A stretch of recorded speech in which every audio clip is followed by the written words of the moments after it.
통통한 아기의 지방은 체온 조절과 충격 보호. 살이 겹칠 정도로 포동한 아기를 보면 누구나 귀여워서 어쩔 줄 모른다. 앙증맞은 사이즈의 포동포동한 볼살, 발목이 보이지 않을 정도로 통통한 다리, 올록볼록 허벅지와 팔뚝, 볼록한 올챙 입에는 귀여움의 극치다. 살이 쪘다거나 뚱뚱해서 걱정하는 사람은 거의 없다. 대부분의 아기들이 통통한 이유는 무엇일까? 건강에는 괜찮은 걸까? 어경남 부산 365MC병원 대표 병원장의 도움말로 아기의 지방에 대해 알아본다. 아기의 귀여운 볼살은 쓰임새가 있다고? 흔히 성인의 통통한 몸매는 비만과 질병을 떠올리게 만든다. 하지만 아이들이 통통한 것은 성장을 위한 과정이다. 아기에게 체지방이 많은 것은 우선 체온 조절을 돕기 위해서다. 체지방 자체는 체온을 유지하는 일종의 전련체 역할을 한다. 실제로 아기의 체온이 낮아질 경우 체지방이 많이 분포된 목대나 등을 쓰다듬어주면 체지방 세포가 활발히 움직이면서 체온을 높여줄 수 있다. 동그랗고 통통한 볼살은 아기가 우유를 먹거나 무언가를 빨고 있을 때 턱을 안전하게 받쳐주는 역할을 한다. 아기의 귀여운 볼살을 만드는 요소가 바로 심부볼 지방이다. 이는 피부 및 지방 조직이 뺨에 두껍게 자리 잡은 것을 일컫는데 신생아의 연약한 뼈나 근육은 아직 단단히 자리를 잡지 못해 지방이 이를 보조해야 하다 보니 이 같은 형상으로 발달하게 됐다. 아기들의 놓칠 수 없는 귀여운 포인트는 무발목과 올챙이 배다. 발목과 복부에 자리 잡은 지방은 외부 충격 등으로부터 아기의 장기와 뼈를 보호하는 중요한 역할을 하기 위해 겹겹이 쌓인다. 이뿐 아니라 아기의 지방세포는 큰 에너지 저장 역할을 하기도 한다. 이를 종합해봤을 때 아기의 지방은 착한 지방인 셈이다. 몽글몽글하고 따뜻한 지방세포가 체온 조절 능력이 떨어지는 아기의 체온을 유지하고 말랑말랑한 지방은 외부 충격으로부터 아기를 보호한다. 간혹 요즘 부모 중에는 아이가 살이 찌는 것이 두렵다며 열량 섭취를 제한하는 경우가 있다.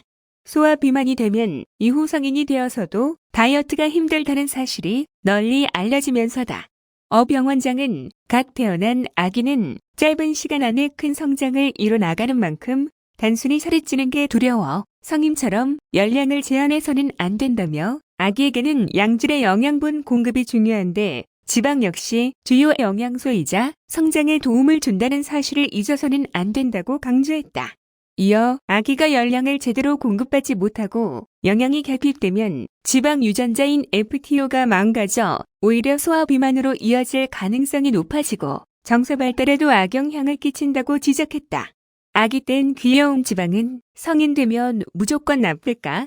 이와 관련 아기들의 착한 지방이 왜 성인이 되면 나쁜 지방으로 변하는 것이냐며 반문하는 사람도 있다.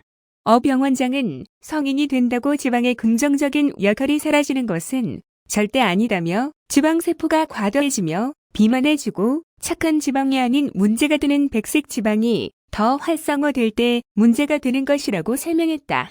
성인에게도 적정량의 지방은 분명 건강을 위해 반드시 필요하다. 체온 조절, 에너지원으로서의 역할, 성호르몬 분비, 지용성 항산화제 합성, 매끈한 피부를 유지하는 능력, 장기 보호 등의 역량을 발휘한다. 다만 이 같은 지방세포가 과도하게 축적되는 게 문제다. 또 어떤 지방이 활성화되느냐도 관건이다. 흔히 말하는 지방은 백색 지방세포로 섭취된 열량 중 쓰고 남은 열량을 저장하는 에너지의 저장고 역할을 한다. 백색 지방은 흔히 알고 있는 비만의 주작이다. 이와 함께 혈관 질환을 비롯 복부 비만과 다양한 만성 질환을 유발한다. 반대로 착한 지방으로 불리는 갈색 지방은 탄수화물 대사에 영향을 끼치고 칼로리를 소모시키는 역할을 한다. 백색 지방과 반대로 고지혈증, 당뇨병 등 성인병 예방에도 도움이 된다. 아기들의 몽고반점이 이 갈색 지방의 흔적이라는 이야기도 있다. 갈색 지방은 열 손실이 많은 신생아, 유아기의 추위로부터 신체를 보호하기 위해 존재하지만 성인이 되면서 감소하는 것으로 나타났다. 또 체질량 지수가 높을수록 갈색 지방의 활성도가 떨어진다는 연구 결과도 있다. 어경남 병원장은 아기에게는 성장과 신체 보호에 큰 역할을 하던 지방이 성인이 되어 나쁜 인자로 변하는 것은 결국 자신의 나쁜 생활 습관 때문이라며 고탄수화물 음식, 과다 섭취, 낮은 활동량 등은 모범생 지방을 문제압 지방으로 만드는 요인이라고 지적했다. 이어 건강한 지방을 활성화하려면 정상 체중을 유지하면서 평소 견과류, 등 푸른 생선, 양질의 육류, 아보카도, 올리브유 등등 건강한 지방질을 충분히 섭취하는 게 유리하다고 조언했다. 도움이 되셨다면 구독과 좋아요 부탁드립니다. 시청해주셔서 감사합니다.